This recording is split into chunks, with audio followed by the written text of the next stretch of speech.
Vamos a comenzar. Sean bienvenidas a la tercera sesión del Seminario Interdisciplinario de Estudios Oaxaqueños. Tenemos en esta sesión un compañero, César Tránsito, que nos va a ayudar a moderar esta mesa, y el doctor Damián González Pérez, que nos va a presentar un tema muy interesante sobre fenómenos meteorológicos. La continuidad de esta serie de temáticas refiere a la perspectiva comunitaria, entonces ese es el centro del seminario y vamos intercambiando información con diferentes ejes temáticos. Regularmente en este seminario se han presentado temas de cuestiones más bien ecológicas, entonces está muy acorde a este tema. Bienvenidos. Pues buenas tardes a todos, bienvenidas y bienvenidos. Esta es la tercera sesión del Seminario Interdisciplinario sobre Estudios Oaxaqueños 2022. En esta ocasión contamos con la presencia del doctor Damián González, que viene desde la Universidad del Mar, en Bahías de Huatulco, y va a presentar un tema que lleva por nombre Registro de Fenómenos Meteorológicos contra conocimientos meteorológicos tradicionales en Oaxaca. La modalidad, pues es como ha sido en otras ocasiones, es aproximadamente unos 20-25 minutos de presentación, y después se abre la mesa a una serie de preguntas, comentarios de nuestra audiencia, ya sean aquellos que están conectados con nosotros aquí en la plataforma de Zoom o quienes nos siguen a través de la transmisión en Facebook por medio de la página del Instituto Huelque. Recordar que este seminario está coordinado por la doctora Elvia González y el doctor David Bray, y bueno, al final de la presentación daremos el anuncio de cuál va a ser la siguiente presentación. Me voy a permitir leer una breve semblanza curricular del doctor Damián González. Es licenciado en Sociología y maestro y doctor en Antropología por la Universidad Nacional Autónoma de México. Realizó una estancia postdoctoral en el Instituto de Investigaciones Estéticas en la misma institución, con un proyecto sobre tradiciones textiles en el sur de Oaxaca. En 2 libros y diversos artículos ha abordado líneas como narrativa tradicional y territorialidad, cosmovisión y religiosidad entre zapotecos del sur, conocimientos culturales meteorológicos, entidades sagradas meteorológicas, historia y antropología del café en Oaxaca, tradiciones textiles, registro de fenómenos naturales en Oaxaca durante el siglo XIX e historia de las comunicaciones en Oaxaca durante el siglo XIX.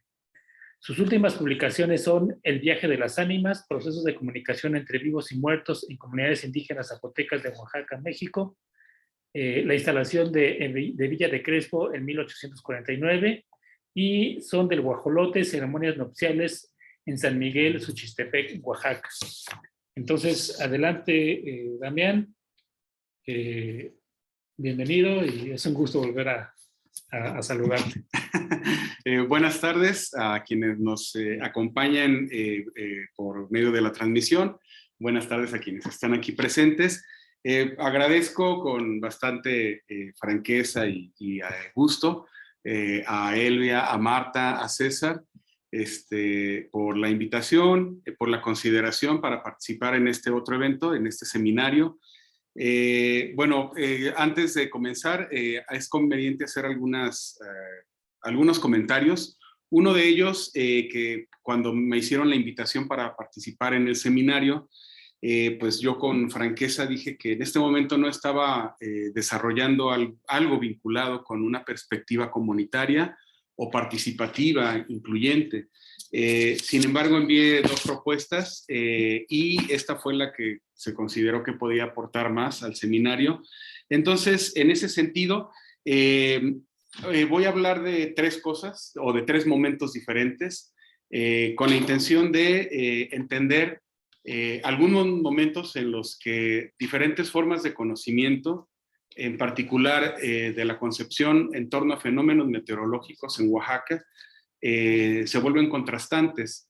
Y a partir de una investigación reciente que está en curso todavía sobre el registro de fenómenos meteorológicos durante el siglo XIX en el estado, he podido identificar algunos cambios en las formas de registrar fenómenos, sobre todo en la segunda mitad del siglo XIX, cuando se recurre ya a una serie de aparatos y términos técnicos que en algunas comunidades están presentes, pero que con los discursos recientes hay otra vez una serie de choques, ¿no? Eso quiere decir que finalmente las personas de las comunidades no solo aprenden y conservan sus formas tradicionales de conocimiento, sino aprenden aquellas que se difunden y las conservan, pero después cuando los paradigmas de la ciencia occidental cambian, las comunidades se ven obligadas a cambiar esos otros paradigmas que a veces son poco comprensibles. Entonces, lo primero que quiero compartir con ustedes es parte del trabajo que estoy haciendo. La siguiente, César, por favor. En torno a los fenómenos meteorológicos en el siglo XIX y corresponde a un catálogo que va prácticamente de la primera década hasta el 1999. Es un catálogo extenso que comenzó de manera fortuita, sin pretenderlo, a partir de que llegó a mis manos un catálogo elaborado por Manuel Martínez Gracida en 1889. Ese catálogo me lo proporcionaron hace varios años en una conferencia que di sobre un ritual llamado la siembra del agua, y lo guardé un tiempo. Años después saqué ese catálogo y comencé a transcribirlo y a procesar la información, y bueno, resulta que lo que aparece en ese catálogo como mangas o culebras de agua en realidad son diferentes fenómenos. Algunos de ellos son tornados de tierra o tornados de mar, pero la mínima parte. Al menos puedo decir con precisión que solo hay 4 tornados en este catálogo, y los demás son tormentas torrenciales, tormentas eléctricas, tormentas de granizo, a veces estos 3 fenómenos en conjunto y en ocasiones de manera separada. Bueno, lo que hice, la siguiente, con este primer catálogo, antes de tener yo una idea de hacer un catálogo general para todo el siglo XIX con diferentes fenómenos meteorológicos, lo primero que hice fue un análisis para un texto que está ya publicado en la revista Relaciones del Colegio de Michoacán. Y bueno, hago una contextualización sobre algunos aspectos que caracterizaron los registros de fenómenos meteorológicos en el siglo XIX, pero después hablo de conocimientos tradicionales en torno a esto que se nombra mangas o culebras de agua en el catálogo de Manuel Martínez Gracida. Este es solo un ejemplo, es la nota o el registro número 2 de una manga o culebra de agua en Etla. No lo voy a leer por ser muy extenso. Lo que me interesa nada más es que vean cómo están marcados en negritas o blanquitas por el fondo negro y subrayados los diferentes fenómenos que se aluden en este registro. Eso mismo hice en un primer momento con los demás, y eso fue lo que me llevó a identificar que términos como mangas o culebras de agua se usaban de manera indistinta, no se usaban para los mismos fenómenos, y después me di cuenta de otras cosas que ahorita les comentaré. En la siguiente, lo interesante en este catálogo de Manuel Martínez Gracida es que se mencionan fenómenos, lluvia, bueno, siempre lluvia torrencial, tormenta de granizo, tormenta eléctrica, viento huracanado, a veces tornados, pero también las afectaciones que van desde inundaciones, acumulación de hielo, derrumbe de casas, destrucción de edificios públicos, muerte de personas, muerte de ganado mayor, ganado menor, entre aves de corral, animales de monte, entre otras cosas. Y lo que hice fue sistematizar esa información en una tabla. En realidad no son muchos registros, solo son 34, pero eso nos da una idea de cómo comenzaba a valorarse el registro de los fenómenos. Hay que tomar en cuenta que Martínez Gracida tuvo acceso a mucha información por los diferentes cargos públicos que ocupó, y la mayor parte de sus materiales están inéditos, lamentablemente, y entre esos materiales están los catálogos de fenómenos meteorológicos. Uno de los catálogos es este que les menciono, y como decía, un estudio preliminar o un análisis está publicado ya en la revista Relaciones del Colegio de Michoacán. La siguiente, César. Para ubicar las localidades, que no fue nada fácil, porque pensemos que en los registros no solo se alude a una comunidad, se puede aludir a 15, a 10, a 2 comunidades. Muchas comunidades ya no existen, bueno, algunas ya no existen, algunas cambiaron de jurisdicción o cambiaron de nombre o se registraron de manera diferente en el siglo XIX a como están en el siglo XX. Por eso recurrí a un mapa de 1853, es sobre Oaxaca y sus obispados, y lo que está en negro son la zonificación de las localidades que se aluden en el catálogo. Solo vamos a ver un ejemplo, la siguiente.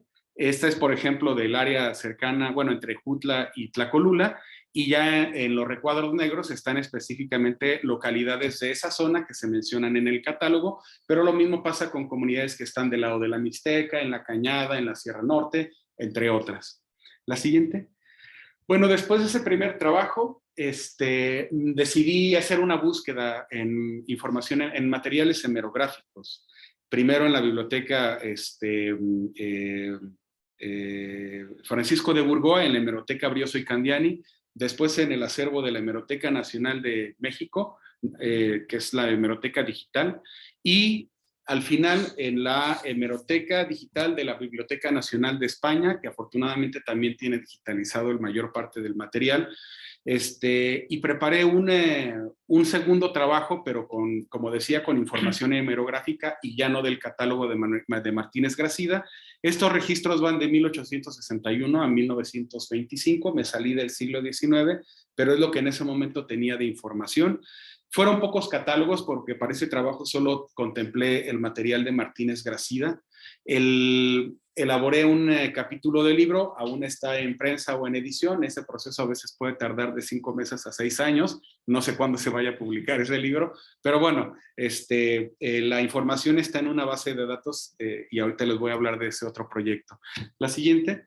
Hice un ejercicio similar con la intención de destacar fenómenos y en este segundo trabajo identifiqué otras inconsistencias. Por ejemplo, el término de huracán en buena parte del siglo XIX se usaba para nombrar fenómenos de mar, pero sobre todo de tierra. De hecho, la mayor parte de los fenómenos que aparecen en otros catálogos de Manuel Martínez Gracida y en la hemerografía referidos con la palabra huracán son fenómenos de tierra. No es explícito o seguro que sean tornados, pero al menos Martínez Gracida y algunos otros autores en bibliografía del siglo XIX describen a los huracanes como remolinos de aire, es decir, tornados ya sea de tierra o de mar que se forman prácticamente a partir de un mismo principio físico, el choque de corrientes frías y calientes, y eso forma la columna que nosotros percibimos. Bueno, en este caso también marco los fenómenos y algunos elementos como los movimientos de la columna. Aquí se habla de una tornado, sin duda, pero también se habla de relámpagos, una lluvia, una tormenta eléctrica, de granizo, la nube espesa que es la nube de tormenta, en fin. La siguiente, César. Y también hubo un trabajo de cartografía, de la misma manera, zonificando las áreas en las que están las localidades que encontré referidas en las primeras fuentes hemerográficas que consulté.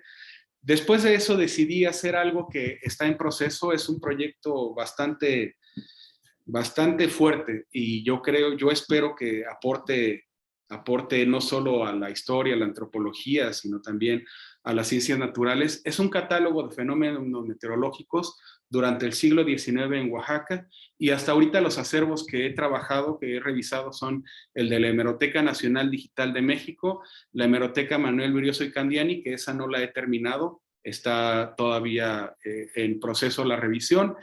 Ya terminé de revisar el acervo de la Hemeroteca Digital de la Biblioteca Nacional de España y una serie de catálogos inéditos de Manuel Martínez Gracida, el catálogo de mangas o culebras de agua, de lo que ya hablé, catálogo de rayos, catálogo de huracanes, inundaciones, granizadas y un catálogo de huracanes de Virginia Costa. En realidad es un catálogo de huracanes y otros fenómenos meteorológicos. El catálogo de Virginia Costa, o que coordina ella, en realidad es desde el periodo colonial hasta el siglo XIX, pero la información para Oaxaca en el siglo XIX es muy pequeña y hay muchos datos erróneos. Algunas comunidades como Cuautla las asocia, bueno, hay nombres comunes entre Morelos, Oaxaca y otros estados y confunde las localidades.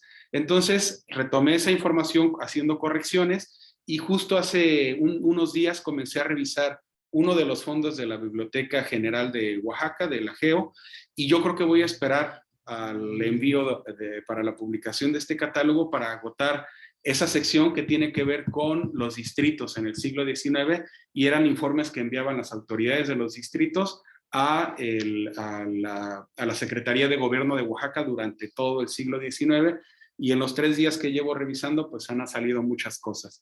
Hasta ahorita tenemos 425 registros que aluden a lluvias torrenciales, tormentas, por supuesto, pero también tormentas de granizo, tormentas eléctricas o tormentas que involucran estos 3 fenómenos: viento huracanado, tornados de tierra, tornados de mar, heladas y algunas implicaciones derivadas como inundaciones, derrumbes, deslaves. Y en esos 425 registros se alude a 442 localidades de todo el estado de Oaxaca. Entonces, el trabajo que ya nos llevó identificar la ubicación, los cambios de nombres, de jurisdicciones, fue bastante pesado, pero al final ya lo terminamos, a reserva de lo que incorporemos o de lo que incorpore del acervo de la GEO. Bueno, esto me ha permitido comprender un poco cómo se registraban fenómenos, y algo que al menos para esta charla vale la pena decir es que justo a mediados del siglo XIX, como ya lo anticipaba, a partir de la instalación del Observatorio Meteorológico, inicialmente donde está ahora la Facultad de Derecho, que es donde estaba el IAGO, se comenzaron a utilizar instrumentos de medición que fueron enviados a estaciones meteorológicas ubicadas en diferentes partes de Oaxaca, y hay una serie de cartas, hay correspondencia en la que el director del observatorio, pero también otras autoridades, entre ellas Manuel Martínez Gracida, incitan a quienes son encargadas y encargados de los observatorios, pero también a profesores de las escuelas y autoridades municipales, a que la información sobre los fenómenos naturales, y en este caso de fenómenos meteorológicos, ya no se haga a partir de los testimonios de las personas,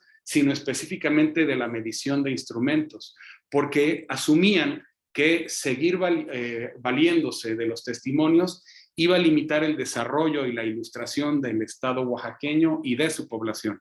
Hay que pensar en todos los cambios que ocurren en el siglo XIX y que finalmente en Oaxaca, a partir de un interés por alcanzar el ritmo de la ilustración y la industrialización, pues ya ni siquiera en el país, en Europa, muchas cosas quedaron inconclusas: caminos, ferrocarriles, rutas marítimas, y en este caso, pues por decirlo así, el perfeccionamiento de las estaciones meteorológicas, que eran finalmente espacios muy limitados. Constantemente los aparatos se destruían, y es interesante ver cómo de que en un principio la información se enviaba por diligencia, cuando porque en la mayor parte de las comunidades de Oaxaca no habían caminos carreteros, más bien se enviaban a lomo de mula. Ya en la segunda mitad del siglo XX se envían por telegrama, y a finales del siglo XIX, y a finales de ese siglo, en algunos casos por teléfono. Entonces, esos contrastes los abordo en ese segundo texto que aún no se publica, pero bueno. La siguiente, vamos a pasar, bueno, esta es una de las imágenes es la imagen del cartel. Corresponde a una tromba marina, a un tornado de mar. En realidad se formaron 2 columnas, y la descripción la hace inicialmente el presidente municipal de Tututepec, pero Manuel Martínez Gracida hace un comentario en el periódico en el que se publica este fenómeno, que en el cartel aparecen los datos de la publicación del tornado. Es de las pocas imágenes, al menos en la prensa, que he encontrado al respecto, y apenas ayer pude ver el periódico original. Lo que me habían compartido 2 personas eran fotos de muy mala resolución y no podía leer los textos, pero ya ayer pude ver la nota. La siguiente. Bueno, si tienen tiempo y ánimo, podríamos ver un video breve, son pocos minutos, de una tromba marina, de una culebra de agua recientemente avistada en Mazunte. Fue por ahí del año 2005, 2007. ¿Les parece? Bueno, sí. Estos fenómenos siguen generando bastante interés en la población y por supuesto en las autoridades, pero a diferencia de Estados Unidos, en México los tornados son de una escala menor, sin duda, pero hay zonas tornádicas. En Oaxaca hay algunas áreas tornádicas, y eso lo podemos corroborar con información del siglo XIX. En el centro del país hay un corredor tornádico, pero también hacia el istmo. De hecho, uno de los últimos tornados fuertes en México ocurrió en la Chiguirí y otro ocurrió en Piedras Negras, en Coahuila, y solo en el caso de la Chiguirí en el istmo se implementó el plan DN3 por las afectaciones provocadas por el tornado, que fue de grado 4. Entonces vamos a ver este video. Sí, aquí, bueno, tenemos, como estamos tanto en virtual como en presencial, ¿les parece si vemos, para los que nos acompañan aquí de manera presencial, en la proyección que se va a hacer en la pantalla, y después corremos el video aquí en la plataforma de Zoom? Sí, ¿no? Sí, yo creo que sí.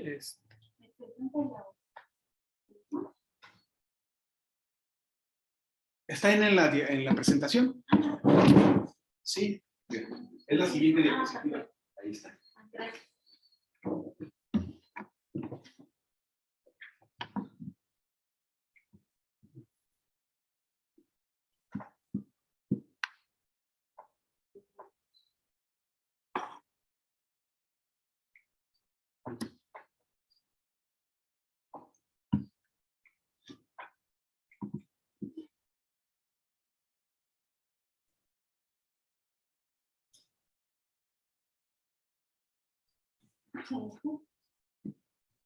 No, pero se cambió de... Ya se cambió de...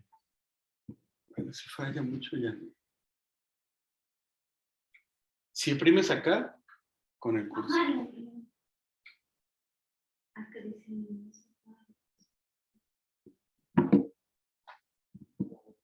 Creo que no se va a poder. Y hace rato sí se movió.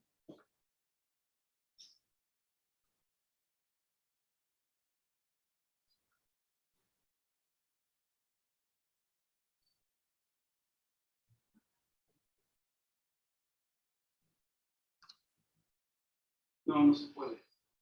Bueno, creo que lo vamos a tener que dejar. Voy a intentar correrlo aquí en la plataforma para... ¿Podemos voltear la cámara? Creo que tampoco se va a poder. ¿Lo tenías en tu set? En la diapositiva también. Ah, no, lo tengo acá. Déjame ver otro archivo. A lo mejor por el cambio, como es un archivo de... Sí, tenemos algunos inconvenientes técnicos con la presentación del video. Si exportas esto. Ah, bueno, no, qué bueno que está aquí para poder checar. Porque a lo mejor aquí lo encuentran en YouTube.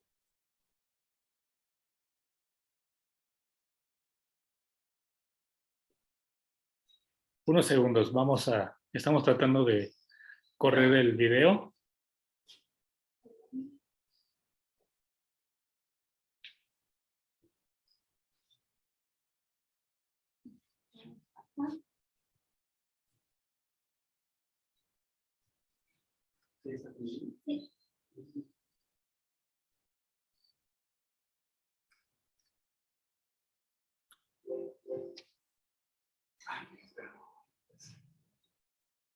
Sí.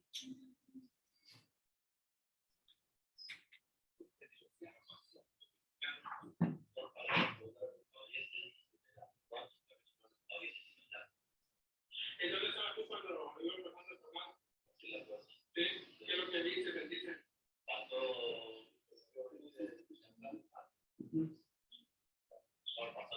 Ahí luego lo vas a reproducir. Sí, pero también pasa lo mismo. Yo creo que fue a guardarlo. Bueno, nada más que termina acá, ¿no?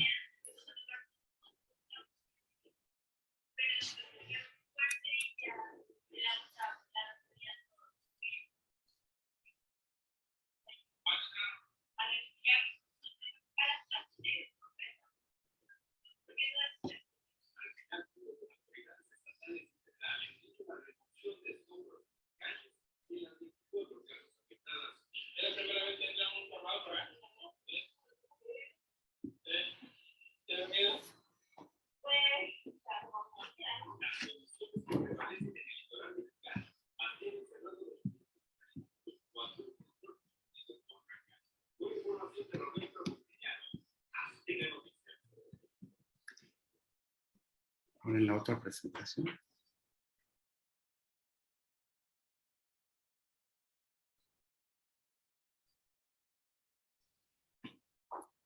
La otra. Ajá.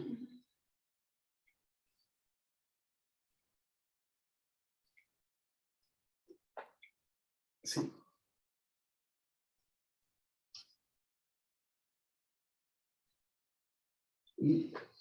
Estaba abierta la presentación, la otra.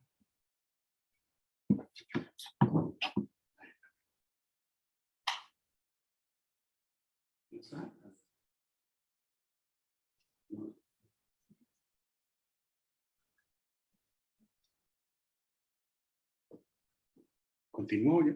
Sí. Bueno, en lo que se abre otra vez la presentación original, bueno, podemos comentar varias cosas. Una de ellas que, a diferencia de como se dice en el testimonio, que la persona a la que entrevistan no había visto jamás una tromba marina, en realidad son fenómenos muy comunes.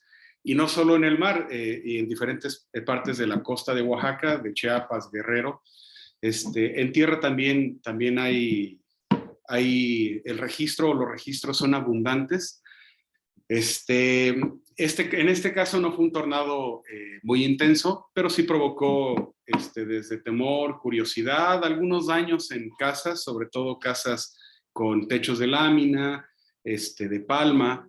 Y bueno, al menos de manera general, eso es lo que me gustaría comentar, porque finalmente las personas siguen vinculadas con estos fenómenos y la manera de nombrarlos, la manera de percibirlos, es muy similar a como podemos verlo en los registros hemerográficos del siglo XIX. Sin embargo, en el presente, la manera de nombrar desde la ciencia occidental, desde una visión más técnica, más positivista, implica otros términos, implica formas distintas de valorar, de medir, que a veces la población en general, y yo me incluyo en esa población, tenemos que aprender términos que son difíciles.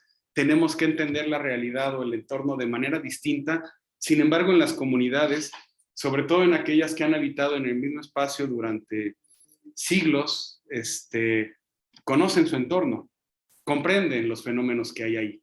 A lo mejor a veces hay algunas variaciones en el presente, de algunos años a la fecha, de algunas décadas a la fecha, en particular a partir de 1997, cuando impactó el huracán Paulina, las personas comenzaron a notar cambios, entre ellos el incremento en la temperatura, pero también en la intensidad de los ciclones tropicales, y esto se corresponde con lo que aparece en los registros históricos de ciclones.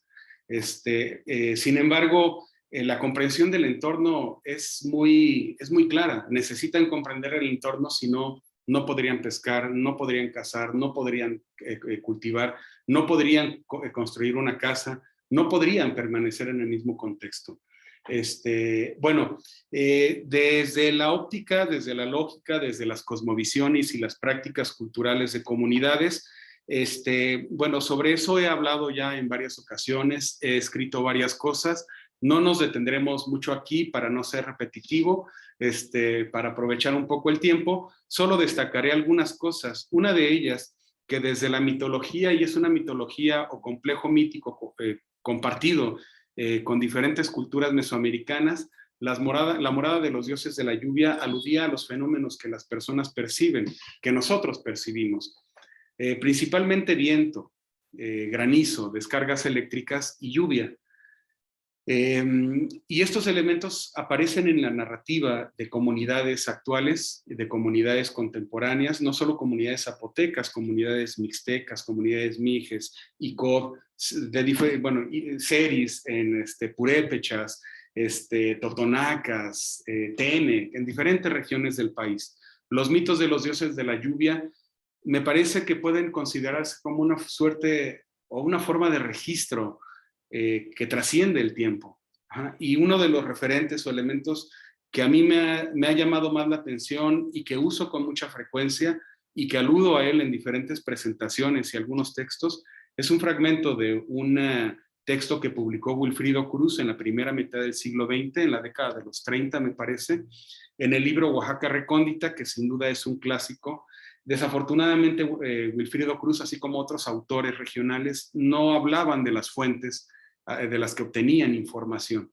Pero el fragmento es, además de ser hermoso, es sumamente importante, ¿no? Este sí lo podemos leer, es muy breve. Dice: en la cumbre de una montaña vivía desde antes del amanecer del mundo el viejo rayo de fuego, Koshi-Ogi. Era el rey y señor de todos los rayos grandes y pequeños. A sus pies tenía un trono de, a sus pies tenía un trono deslumbrante bajo... ¿Puedes bajar la pantalla? Es que ya hace mucho que no lo... Al pie de su trono deslumbrante tenía bajo su custodia 4 inmensas ollas de barro, en donde guardaba encerrados en una a las nubes, en la otra al agua, en la tercera al granizo y en la cuarta al aire. Cada una de estas ollas a su vez estaba vigilada por un rayo menor en forma de chintete o lagartija. ¿Por qué aludo a esto? Porque, bueno, aquí aparecen estos fenómenos que vimos de manera muy, muy breve, no leímos registros del 19, pero que se registran y son los fenómenos naturales, pues, con los que tenemos contacto comúnmente. Ajá. Entonces, me llama la atención esto porque aparece también en fragmentos de mitología mexica del centro del país y en relatos contemporáneos. A veces se dice que las nubes asociadas con estos fenómenos eran de colores distintos, pero invariablemente en la narrativa contemporánea esas nubes o esos tipos de lluvia están en ollas de barro grandes, guardadas en la casa de los rayos. En este caso se alude a la cima de una montaña y en los relatos contemporáneos al interior del cerro, que es donde viven los rayos. Hay maíz, hay cacao, hay calabaza, hay frijol, hay chile, hay venado, armadillo, jabalí, hay la riqueza. La riqueza que tenemos es una correspondencia o se corresponde, es una réplica de la riqueza del interior del cerro. Hay muchos referentes, solo quiero aludir a uno más, bueno, a dos más. Uno de ellos es un canto y una danza que era muy, muy importante en el Istmo, específicamente en Tehuantepec, o en particular en Tehuantepec y en Juchitán, y que fue nombrada por varios autores como el diluvio, y por las personas en general se les nombraba así. Hay diferentes versiones, la más breve es la que está en la parte de arriba, y la publicó, bueno, la retomó Víctor de la Cruz, de Wilfrido Cruz, y Víctor de la Cruz la publica en el libro de poesía, Flor de la Palabra. Sin embargo, hay una versión más extensa del señor Antonio Santos Cisneros, quien ya falleció hace algunos años. Él era ladrillero y maestro de teatro. Y él escribió una versión de este poema y de esta danza, y es un canto también, y en ella se alude a los 4 fenómenos. Y don Antonio Santos Cisneros platicaba que cuando los niños y las personas cantaban esto, sabían que se acercaba una tormenta, o lo hacían pensando en las calamidades asociadas con las tormentas torrenciales, tormentas de granizo, tormentas eléctricas y el viento intenso. Bueno, la versión breve en español es cántaro, los cántaros, aú, caerá agua, caerá piedras, caerá frío, caerá tierra. Cántaro, los cántaros, aú, ya se va a acabar todo el pueblo de la tierra. Y la versión de abajo del abuelo Antonio Santos Cisneros es, bueno, más extensa y se alude incluso a la música, ¿no?, que se tocaba. Creo yo que finalmente en una referente como esta, en una expresión como esta, desde la poesía y desde el canto, se alude también a estos elementos que desde la mitología se han registrado y que se conservan en la tradición oral de comunidades.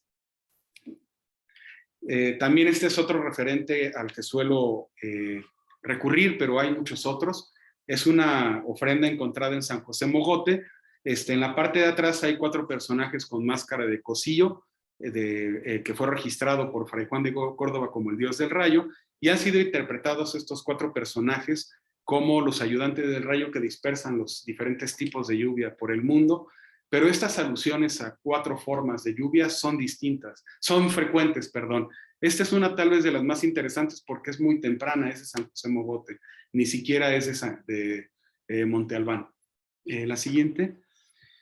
Bueno, y en el presente, finalmente los cerros permiten a las comunidades anticipar los fenómenos.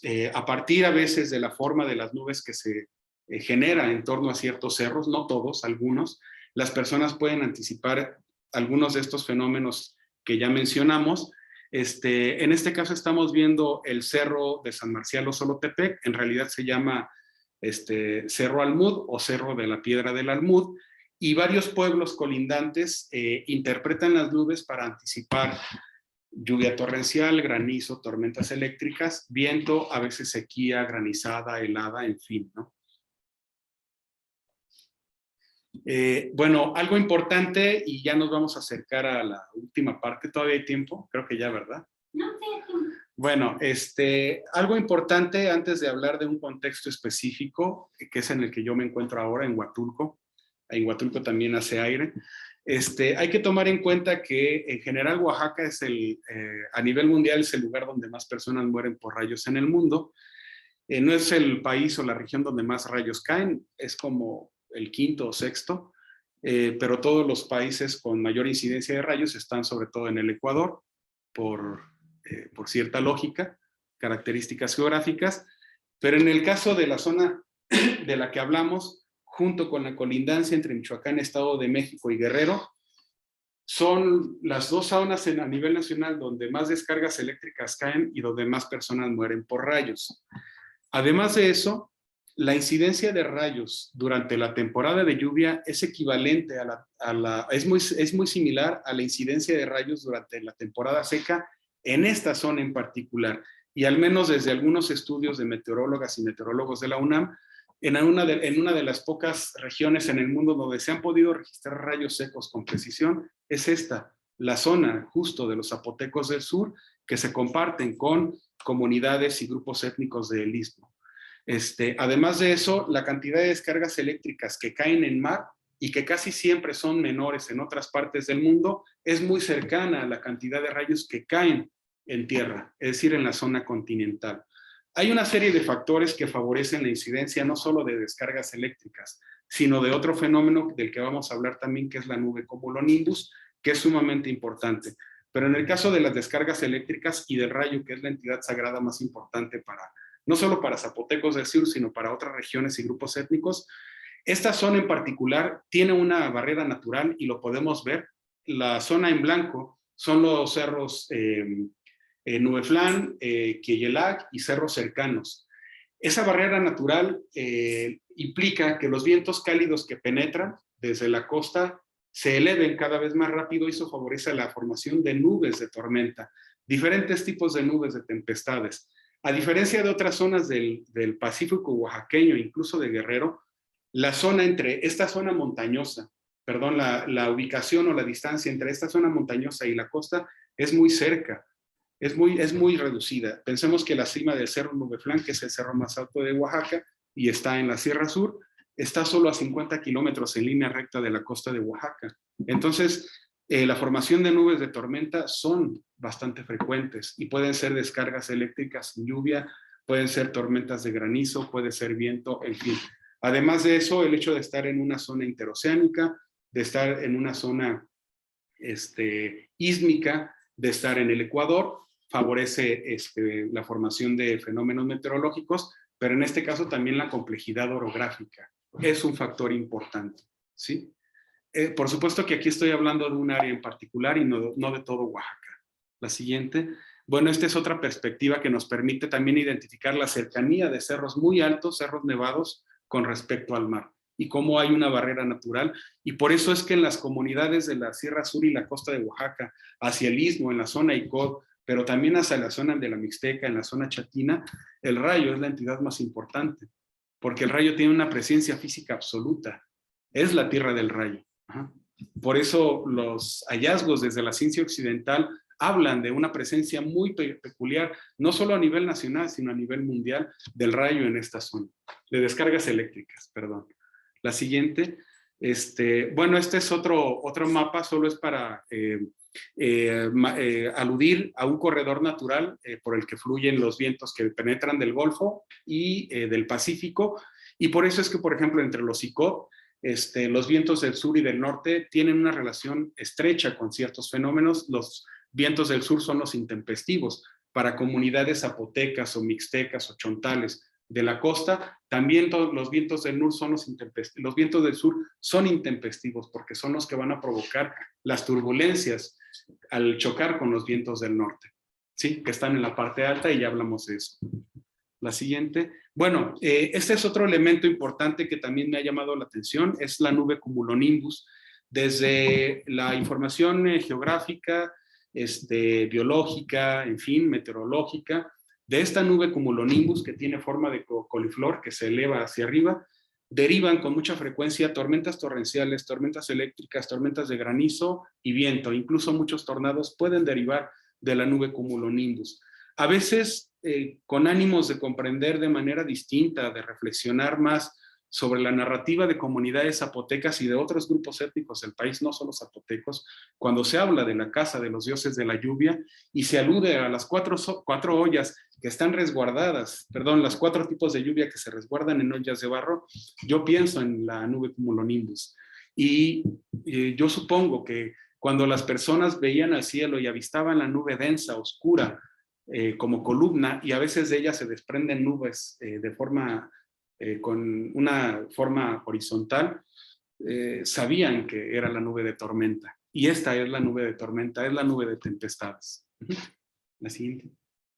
Bueno, esto lo vamos a ver rápido, ya solo es una referencia a los conocimientos meteorológicos de comunidades zapotecas del sur de Oaxaca, que es un trabajo que hice hace algunos años, eso ya lo he presentado incluso aquí. Solo es lo que podemos destacar ahorita es que no son conocimientos estáticos. Este ejercicio de sistematización solo fue eso, un ejercicio en un momento muy concreto, pero esos conocimientos son tan dinámicos como la mitología, la ritualidad, y tienen que serlo porque finalmente el tiempo cambia, las cosas cambian. Entonces, no quiere decir que esto sea una fotografía de los conocimientos meteorológicos.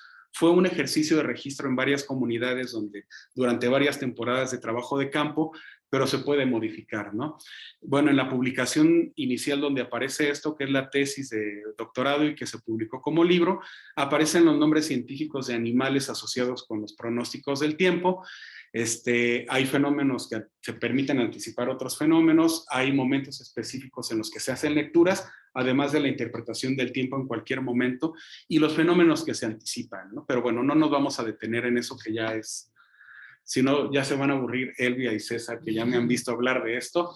Estas son las casas de rayo, algunas están en las cimas de los cerros, son lugares donde con frecuencia se hacen peticiones de lluvia, cosecha, pero también donde se anticipan fenómenos meteorológicos, ¿no? Hay diferentes formas, tipos. A veces la ubicación o la altitud son importantes. Cuando están en la cima de cerros altos, suelen ser cuevas artificiales o naturales, a veces oquedades, pero siempre hay piedras de rayo. ¿Puedes pasar adelante, regresar? Ahí vemos al fondo 3 piedras de rayo, en la foto de abajo son 3 piedras semiesféricas, son piedras de río. Ajá. Fueron puestas, dicen las personas, desde el principio de los tiempos, ¿no? La siguiente, en esta casa de rayo distinta vemos al fondo una piedra más grande y enfrente una vela. Esta más bien es del tamaño como de una bola, de un balón de básquetbol, las otras son más pequeñas. La siguiente, esto sin duda debe entenderse a partir de los nichos ecológicos, ¿no? No es una cima de cerro alto, es una loma, entonces no vemos aquí una cueva ni piedras de rayo, más bien árboles de ocote. Las ocoteras también son con frecuencia casas de rayo, o muchas casas de rayo están en ocoteras, y los ocotes son en estas zonas frías los árboles donde predominantemente caen los rayos, y a diferencia de otros árboles en estas mismas zonas, son de los árboles por los que circula más agua, por eso funcionan como pararrayos, ¿no? Esa es otra casa de rayo y esa es una piedra distinta en forma de bala de cañón, así yo le nombro. Pero bueno, ya desde el trabajo que ha hecho Edgar Pérez Ríos, él también ya ha hablado de este tipo de piedras en la zona de San Jerónimo Coatlán, pero de aquel lado de la Sierra Sur se les nombran guardamontes. Sin embargo, también son lugares sagrados donde se pide lluvia, cosecha, donde se hacen pronósticos del tiempo, y ahora desde algunos proyectos que están implementando en San Jerónimo Coatlán con el trabajo de Edgar, también sirven para recuperar la memoria territorial e histórica, y que eso es algo muy importante. Bueno, quiero hablar ya por último del lugar donde me encuentro para que nos demos cuenta que a veces no es necesario que pasen siglos o milenios para que se generen conocimientos meteorológicos. A veces con pocos años o algunas décadas sucede. Bueno, yo vivo desde el año 2017 en Huatulco, en la costa, que es un lugar turístico o con mucha afluencia turística. Sin embargo, antes del arribo de la infraestructura turística, que fue entre el año 84 y 86 del siglo XX, desde la década de los 50 hasta el 86, habitaban personas no solo en la bahía de Santa Cruz, en otras bahías como Tangolunda, Cacaluta, Chagüé, y que ahora son bahías turísticas. Bueno, hay un lugar sumamente importante y que lo ha sido desde el periodo prehispánico, y es este acantilado. Actualmente se le llama Punta de Bufadero o Bufadora. Es referente turístico porque cuando uno hace un recorrido por las bahías en un catamarán o bote, los botes se paran enfrente para ver la expulsión de agua. A eso se le llama bufadora o bufador, la bufa. Ocurre un fenómeno de presión en una oquedad que está debajo del agua, y el agua expulsa un chorro, y eso es lo que provoca la salida de agua, pero también vibraciones y sonidos. Y quería pasarles un audio para que vean cómo brama el bufadero. Es un sonido sumamente fuerte. Hay señores y señores, abuelas y abuelos que vivieron en Santa Cruz, Huatulco, desde la década de los 50 o los 60, y que afirman que las vibraciones y los sonidos del bufadero, las cuales se podían escuchar en comunidades como Pluma Hidalgo, San Mateo Piñas, Santiago Xanica, que están del lado del mar, esas vibraciones y sonidos permitían anticipar fenómenos meteorológicos. Pero con el cemento y el asfalto y el ladrillo y el acero que se ha colocado, no solo en Huatulco, sino en el resto del territorio, esos sonidos y vibraciones se han reducido, y además la vida de las personas ya no depende de interpretar el tiempo. Ahora trabajan en una oficina, la mayor parte trabajan en un hotel como recamaristas, como taxistas, en fin, sus actividades han cambiado y ya no están vinculados directamente con los entornos ecológicos. Además de eso, en la parte alta donde está el faro moderno, desde la época al menos colonial, está registrado en diferentes documentos que ahí se colocaba un vigía, una persona que advertía al puerto sobre el arribo de barcos con banderolas. En el siglo XIX, con una habilitación a mediados del siglo XIX, vuelve a ocurrir lo mismo, y hay mapas en los que aparece el vigía o la ubicación del vigía justo en ese lugar. Y en el presente se ha colocado un faro, y desde hace algunos años, justo debajo del faro, trabaja una brigada de voluntarios que observan a mamíferos marinos. Es decir, ese punto, además de la importancia ecológica, ha servido para avistar barcos y ahora mamíferos marinos, ¿no? La siguiente. Esa es una representación de la bahía de Santa Cruz. La siguiente, y justo en la parte de abajo aparece Punta Bufadero. ¿Ya vieron? Es donde ahora está el faro moderno. Es ahí, y justo también en ese acantilado es donde está el fenómeno físico, ¿no?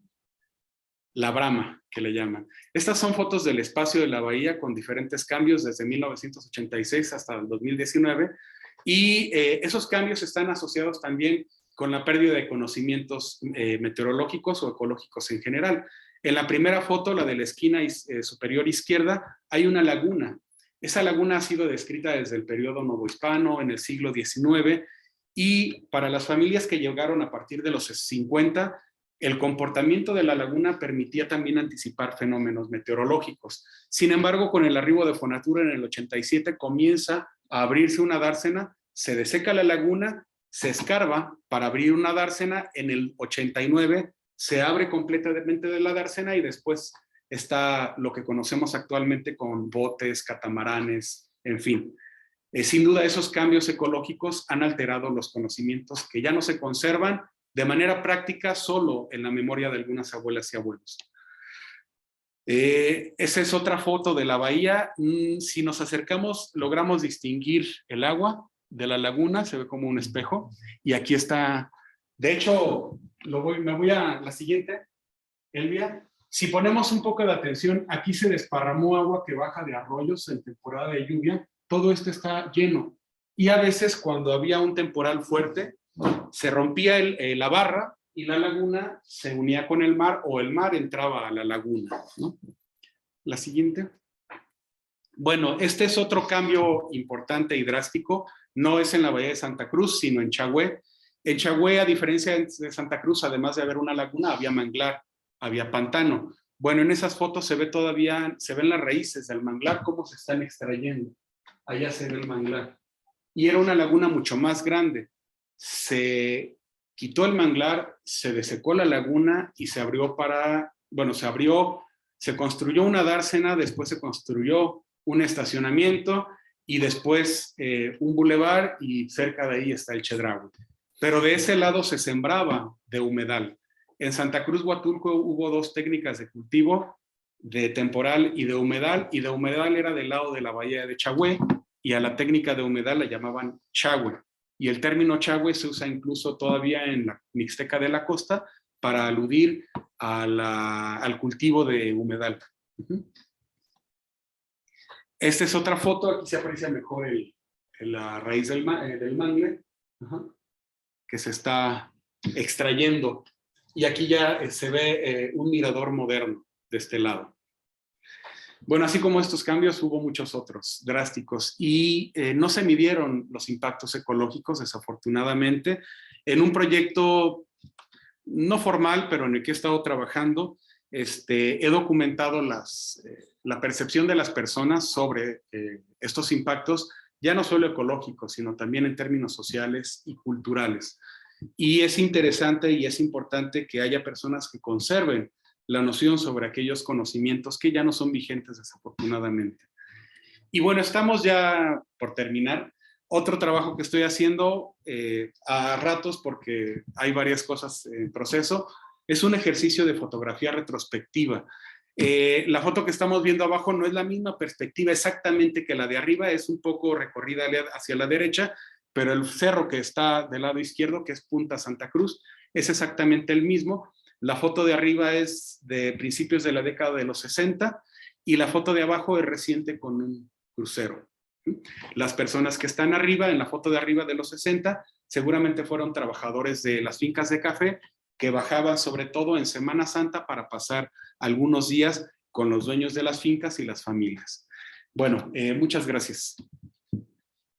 Muchas gracias, Damián, por esta presentación, que la verdad muy interesante.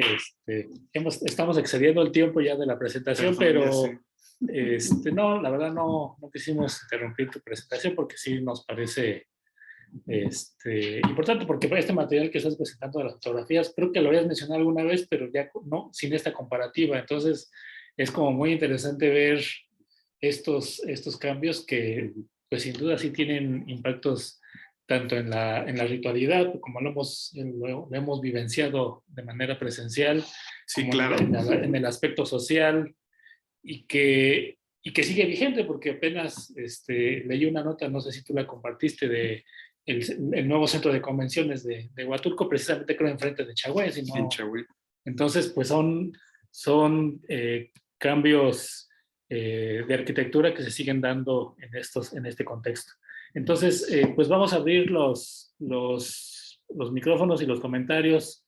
No sé si alguien de los que están aquí presentes tengan algún comentario o alguna pregunta para nuestro ponente. Adelante. Hola, pues Hola. yo soy de Santa María Huatulco y pues, o sea, estuve pensando pues, también lo que acaba de pasar, ¿no?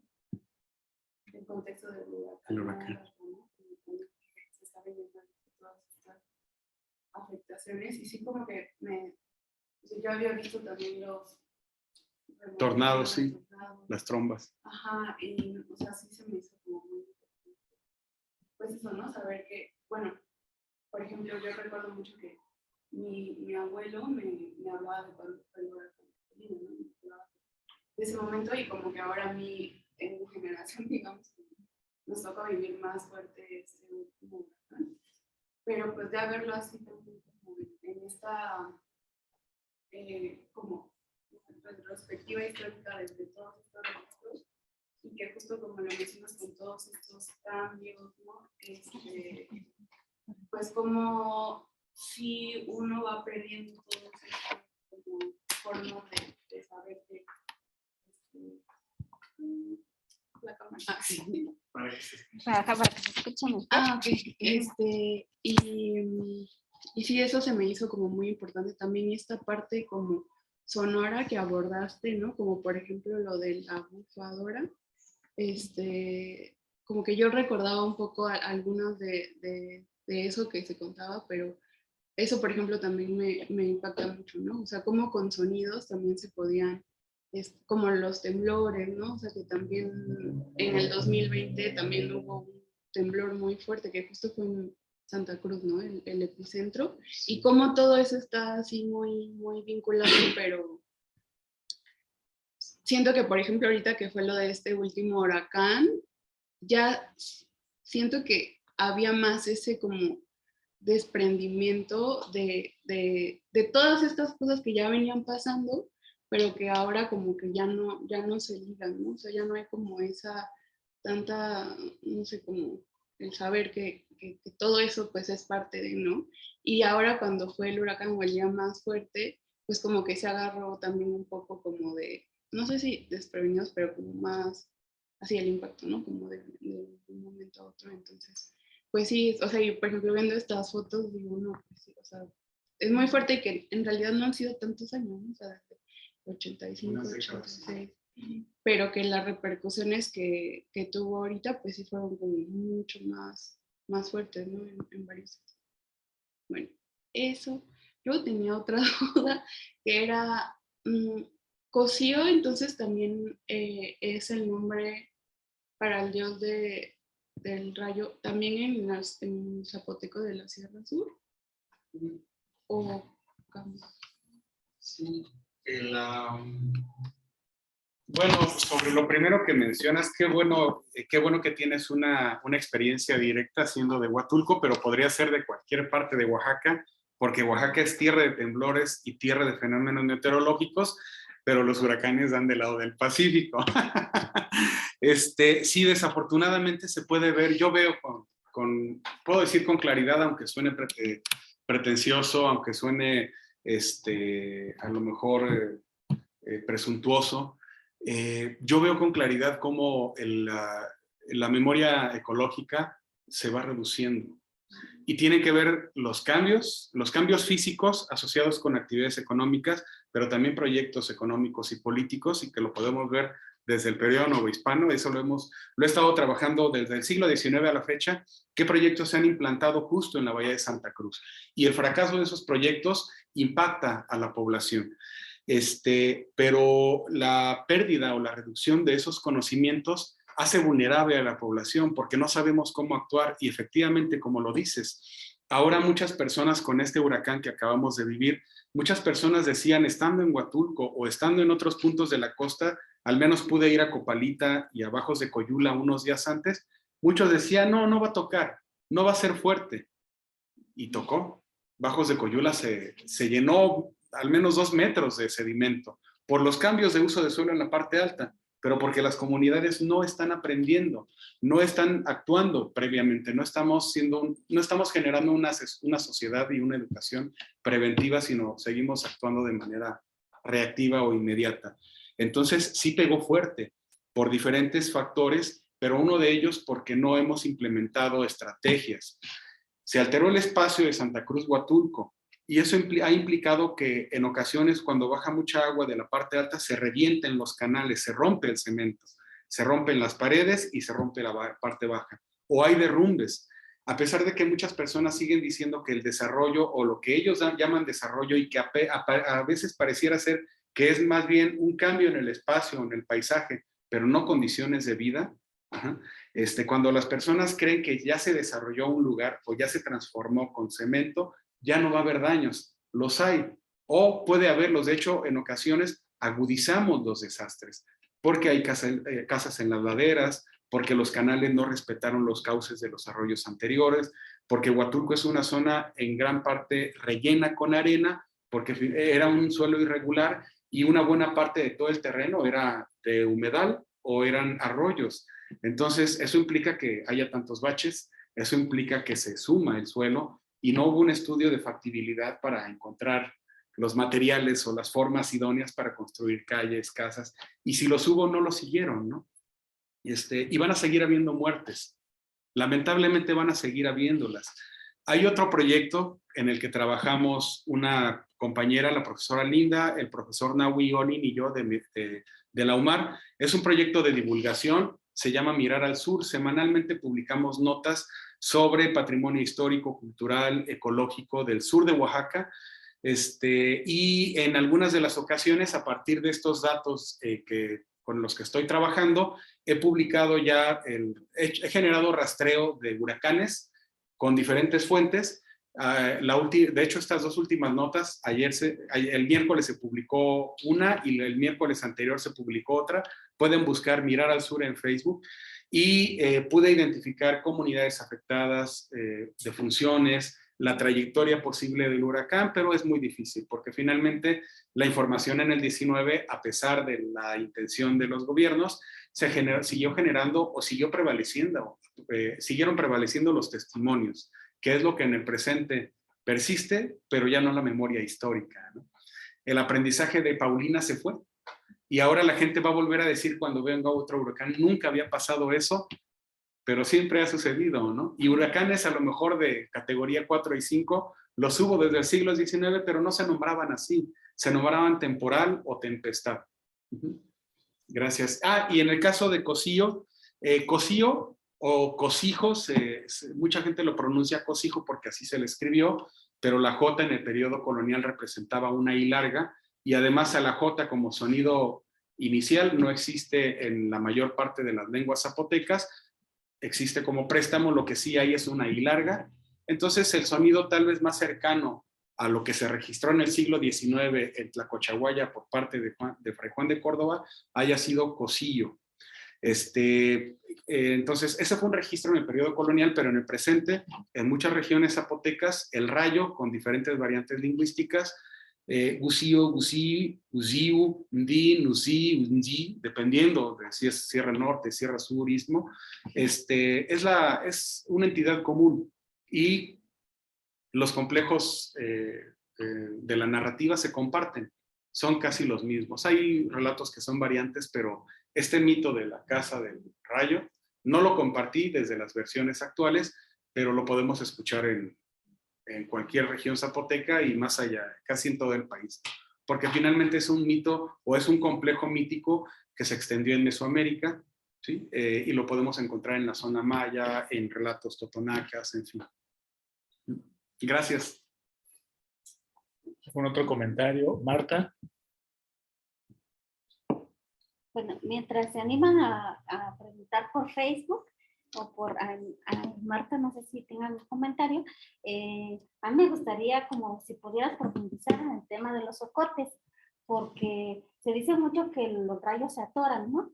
Que sufren y que pues hay mitos que pues quien le ayuda a liberarse pues puede obtener algo a cambio, ¿no? Del agradecimiento del rayo. Entonces, si podías profundizar en eso, y por qué si se atoran en los ocotes, bueno, eso tengo entendido, ¿no? ¿Por qué son casas de rayo los ocotes? Ya habías comentado un poquito que porque el agua, la humedad, ¿no? El agua, pero ¿hay alguna otra razón o algo más que nos puedas compartir? Yo creo que en el caso de las casas de rayo que están formadas o que están ubicadas en ocoteras, más bien la presencia de los rayos, la caída de rayos con frecuencia, llevó a las personas a asociar ese lugar con la entidad sagrada, no solo con el fenómeno, sino con la entidad sagrada. Y por eso terminaron siendo casas de rayo en lugares donde no había cimas de cerros. Y en la parte baja, por ejemplo, en los Losicha, pues no hay cimas de cerros altos, no hay zonas frías, pero hay pantanos. Ahí las casas de rayo son pantanos. Entonces, tiene que ver, como también lo has trabajado, con las características ecológicas. Finalmente las personas nos adaptamos al lugar en el que estamos. Llevamos con nosotros nuestra mitología, nuestra ritualidad, nuestras prácticas agrícolas. Yo no, porque yo nací en la Ciudad de México, pero las sociedades las llevan y las colocan en los espacios ecológicos y se adaptan y se pueden modificar también. En el caso de los ocotes, bueno, revisando algunas etnografías, pero también otro tipo de textos más cercanos a la botánica o a la biología, hay árboles que tienen mayor concentración de líquido, o al menos en sus nichos ecológicos, sí son característicos por la cantidad de líquido y la circulación de líquido. Por ejemplo, uno pensaría que en una zona seca, con magueyes, pues, si no hay pinos no caen rayos, los rayos caen en los magueyes, porque son las plantas que tienen mayor líquido en esos ecosistemas. Pero también caen en los ahuehuetes, y si vamos a zonas donde hay ahuehuete, los ahuehuetes son, además de ser sagrados también, tienen mucho líquido en el interior. De hecho, a diferencia de otros árboles, los ahuehuetes están asociados con los manantiales, ¿no? Con los ojos de agua. Entonces yo creo que más bien son árboles que, dependiendo los entornos ecológicos, tienen esa peculiaridad. Tienen mayor concentración o flujo de agua. Uh-huh. Y bueno, también me surgió la duda de cómo perciben o avistan estas nubes cumulonimbus en la zona zapoteca, porque ya observábamos esta forma como de poliflor, pero cómo se refieren a ella en algunas de las regiones donde has estudiado. Sí, bueno, dos términos comunes y son nube de tempestad o temporal.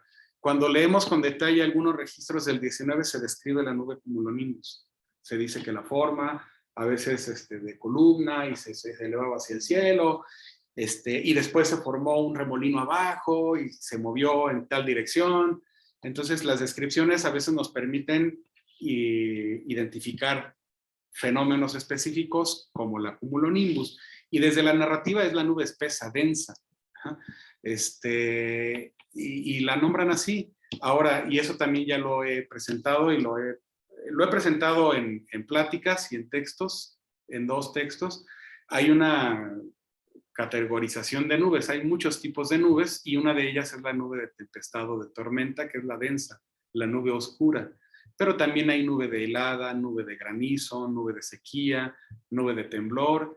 Y algo que quiero decir, aprovechando esta mención, es que después de la investigación que hice sobre el complejo del Rayo, además de interesarme ahora en los registros del siglo XIX, me interesa identificar los fenómenos físicos que median la relación entre las personas y su entorno, con la intención de abogar por esos conocimientos, porque desde la ciencia occidental y desde el conocimiento común o coloquial se sigue demeritando a los conocimientos culturales tradicionales. Y en ellos hay identificación de fenómenos físicos, se nombran de manera diferente, pero son fenómenos físicos. Las personas los han observado, los han sentido, los han tocado a veces, los han categorizado desde sus lenguas, pero muchos se resisten a reconocer que esos conocimientos tienen el alcance como para identificar fenómenos físicos. Es algo muy normal. Cuando ven la reacción de los animales reaccionan cuando su entorno cambia, cuando algo cambia. Y las personas solo aprenden a interpretar, como ya lo hemos dicho, ¿no? A lo largo del tiempo. Bien, pues parece que no hay preguntas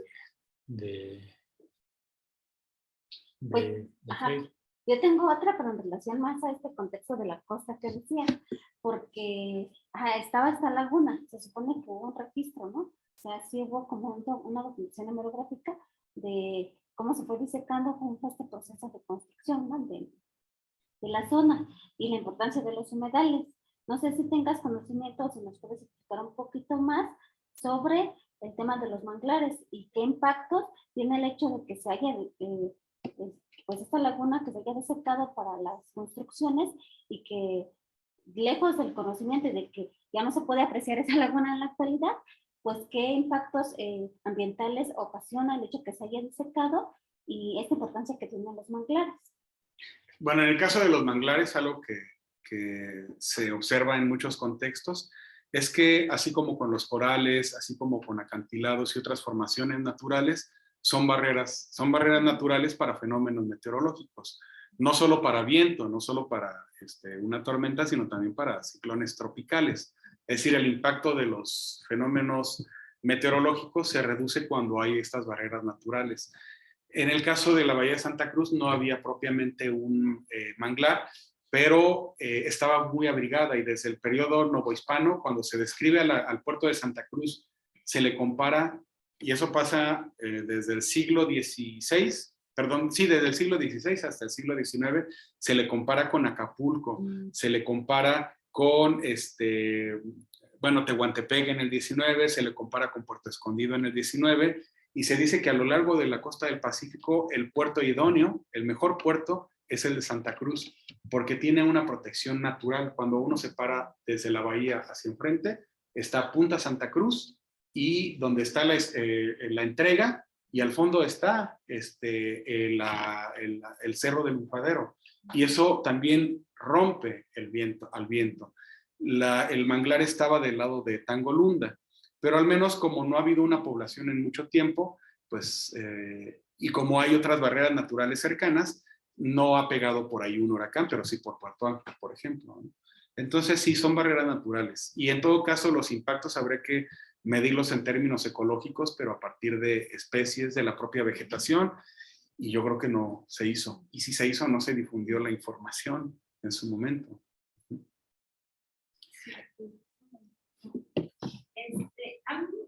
Felicidades, es una presentación muy interesante.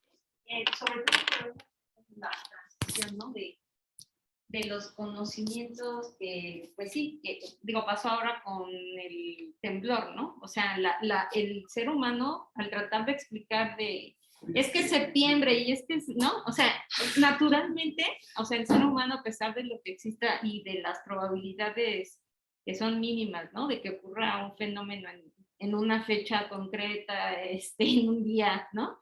Pero los seres humanos tendemos a eso, ¿no? A buscar la explicación más inmediata, y aunque no sea científica, ¿no? Entonces me acuerdo que, pues sí, recientemente había mucho ese debate, ¿no? ¿Dónde está la parte científica que la estadística me dice cuál es la probabilidad de que caiga un temblor o que ocurra un temblor en esa fecha otra vez o en el mes de septiembre?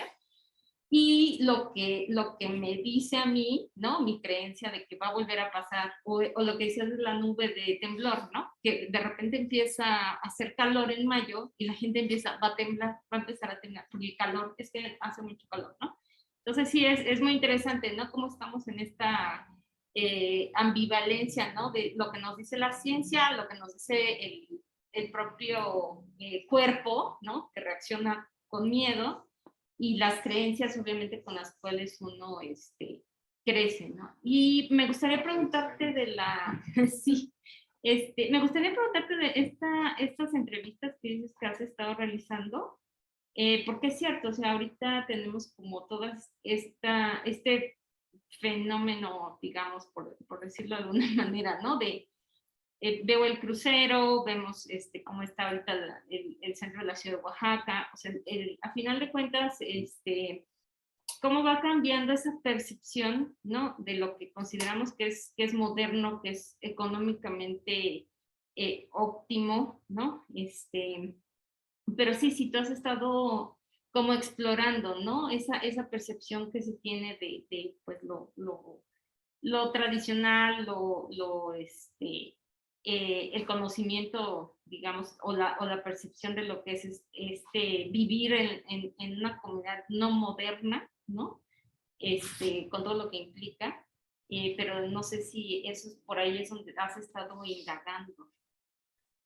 Sí, es que, bueno, un poco hablando de mi yo actual, tuve que reinventarme, es algo que he platicado a veces con Elvia y César, de que llegué a Huatulco a trabajar en la UMAR, al no poder hacer trabajo de campo como yo lo hacía, pues yo me acostumbré, y no porque me formara como antropólogo, estudié en el posgrado antropología, pero a lo mejor la tendencia o el gusto o la facilidad por la etnografía, yo la tuve de otro lado, no de la formación académica.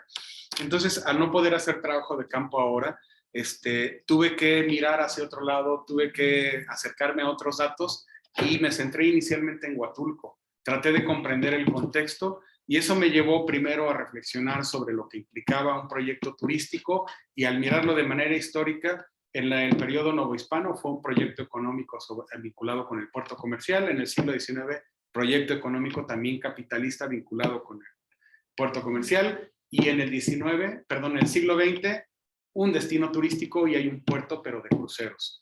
Y en todos estos proyectos ha habido una concentración política y económica, y todo está determinado desde fuera. Las personas no se les involucra a las personas, y las crisis del capitalismo proyectadas en estos proyectos se reflejan en la población, porque los capitales se van. En el periodo novohispano y en el 19 los puertos se fueron, los capitales se fueron, y la gente se tuvo que ir, pero a pie, y regresar a sus pueblos anteriores. Y ahora en el siglo XX y el siglo XX-XXI vemos cómo el proyecto económico del turismo, proyecto capitalista, ha agudizado económicamente a una población que anteriormente se dedicaba a la pesca de temporal o de humedal, a la agricultura y a la extracción de sal. Si bien es cierto, no había una serie de servicios, podríamos pensar no eran tan necesarios, porque finalmente la escuela está asociada con una forma de vida distinta. Las instancias gubernamentales están asociadas con formas de vida distintas, pero si pensamos en la posibilidad de satisfacer las necesidades, las comunidades eran, al menos la comunidad de Santa Cruz Huatulco de los años 50 a los 80, era autosuficiente. Pescaban usando y buceaban pescando balsa de Guanacaste, el cayuco. Ahora tienen que comprar una lancha de fibra de vidrio y primero tienen que sacar un permiso y tienen que afiliarse a una cooperativa, y algunos intercalan eso con el trabajo de taxistas porque pues no da el ingreso, ¿no? Bueno, fueron varias cosas pero en el caso de estos conocimientos, algo bien interesante, y lo menciona Rosy, pensando por ejemplo en el caso de los sismos, es que en los registros del 19, en registros hemerográficos, en un catálogo de Martínez Gracida, en informes oficiales, las personas comienzan a describir los sismos a partir de cómo la ciencia y las instituciones gubernamentales les piden que lo hagan. Comienzan a decir en la segunda mitad del siglo XIX, desde la primera mitad, pero sobre todo en la segunda mitad, fue un sismo que se presentó, inició a tal hora, duró tantos segundos, comenzó siendo oscilatorio, después se volvió trepidatorio, fue el movimiento oscilatorio de norte a sureste. Eso las personas lo sabían. No, fueron términos que comenzaron a introducirse en el vocabulario al menos de docentes, autoridades municipales y después entre la población. Y ahora nos dicen las geólogas y los geólogos que los sismos no son oscilatorios o trepidatorios. La ciencia se tarda en comprender las cosas. En las comunidades no necesitan saber si es trepidatorio o oscilatorio. Necesitan más bien saber qué hacer y cómo construir las casas. Y el barro apisonado en muchos contextos es idóneo. Las casas de piedra son idóneas. Las casas con materiales mucho más ligeros como la palma o carrizo son idóneas para los entornos ecológicos o los contextos ecológicos. Pero así como cambian los conocimientos a partir de paradigmas occidentales, cientificistas, positivistas, cambian los materiales de las casas, cambian las políticas para construir casas. Entonces, la ciencia occidental cambia, pero no es eficiente, o cuando se da cuenta que no es eficiente, hay otros conocimientos, se rompen los paradigmas. Las comunidades, si le preguntas a una persona, ¿cuándo va a temblar? Pues va a mirar muchas veces al cielo y va a observar la nube de terremoto. ¿Y por qué la nube de terremoto? Y tú tienes toda la razón. Las personas decían, pero septiembre, septiembre, septiembre. Las y los especialistas en México insistieron en que no tenía nada que ver. Bueno, en Rusia hay un grupo de investigadoras e investigadores internacional que están estudiando fenómenos probabilísticos de sismos y patrones sísmicos, patrones históricos o temporales y patrones geográficos. Es decir, no todas las personas que hablan desde la ciencia occidental plantean lo mismo y hablan con la misma intención. Lo que en Rusia tratan de identificar para anticipar cosas, en México siguen creyendo que no se pueden, que la naturaleza no tiene ritmos, ¿no? Y yo creo que sí los tiene. Que no los comprendamos es otra cosa. Y termino con esto la pregunta, bueno, los comentarios. Bueno, algo tan controversial como la nube de terremoto, que se le describe igual aquí y en China, y lo digo de manera abierta, en realidad, cuando uno lee etnografías o testimonios de personas en diferentes partes del mundo, se habla de la nube de terremoto, aborregada, chinita, la que las personas conocen. ¿Por qué? Bueno, yo reflexioné hace tiempos al respecto, ¿no? ¿Qué hay en torno a la nube de terremoto? ¿Qué podría generar esa nube de terremoto como para que las personas la asocien y la nombren desde sus lenguas maternas? Bueno, platicando con una meteoróloga cubana que está en Rusia, en ese equipo de investigación, dice que ellos están considerando un gas llamado radón, que ha sido usado también por charlatanas y charlatanes para decir que pronostican sismos. Pero ese gas nadie sabe cuándo aparece. Se le ha identificado después de sismos fuertes. Bueno, este grupo de investigación o este equipo está estudiando ese gas y otras señales, otros fenómenos físicos que aparecen después de sismos. Probablemente aparezcan antes, pero como no se sabe el comportamiento de esos fenómenos, hasta ahorita solo se les ha identificado, se les registra después de. Platicando con ella, con esta geóloga, y compartiéndole información sobre la nube de terremoto, los pronósticos. Me dice, mira, yo en Cuba, lamentablemente en Cuba todo esto se perdió, pero yo te creo, y si ese gas sube, sin duda va a favorecer la formación de una nube, pero nosotros no hemos estudiado eso. Nosotros nos quedamos en el gas a nivel de piso. Pero seguramente si se eleva, porque tampoco no han estudiado todo el comportamiento de ese gas, si se eleva tiene que favorecer a las nubes. Todas las partículas atmosféricas favorecen la condensación del agua, ¿no? Y este gas probablemente favorece esa nube en particular, por eso se le nombra y se le ve igual aquí en China. Entonces las personas han aprendido a observar. No es que inventen, no hay superstición, es un fenómeno físico. Y esa es una de mis intenciones, entender esos fenómenos. Gracias. Pues muchas gracias. Ya, ahora sí que se acabó el tiempo. Vamos a necesitar una segunda parte de esta Para sismos. una dedicada exclusivamente a sismos. Pues muchas gracias, Damián. Voy a ceder la palabra a Elvia para que nos dé algunos comerciales. Gracias, Marta, por acompañarnos. Saludos. Espero que nos veamos pronto por acá.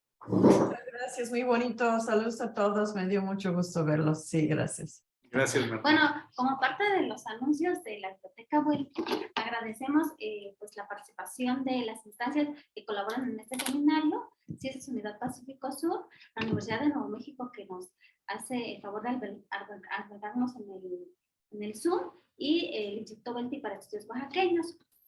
Dentro de los anuncios que tenemos es que nos sigan para nuestra próxima sesión del seminario. Va a estar Elvira Durán y vamos a hablar sobre perspectiva comunitaria. Y también vamos a tener el cuarto encuentro del colectivo Pochotle, en donde también el Instituto Huelqui nos ha apoyado desde el primer encuentro que fue en el 2016. En este cuarto encuentro va a tener como sede principal la comunidad de Miahuatlán de Porfirio Díaz. Vamos a intentar hacer transmisión en vivo, aunque no lo prometemos justamente por los problemas de internet que hay en la comunidad, pero lo vamos a grabar y posteriormente lo subiremos a YouTube. También a todas las personas que estén interesadas y quieran viajar a Miahuatlán, vamos a poner información en el chat de Facebook para que pues nos sigan y pues nada más invitarles para que participen. Vamos a tener mesas muy interesantes sobre territorio, lengua, educación comunitaria, arte, y también vamos a tener una mesa de arqueología. Entonces los esperamos, y también invitarles porque estos seminarios ya tienen esta versión presencial e intentamos hacer esto mixto también con la traducción en vivo. Pues espero que nos sigan. Nos despedimos y gracias a Damián por participar. Gracias, gracias.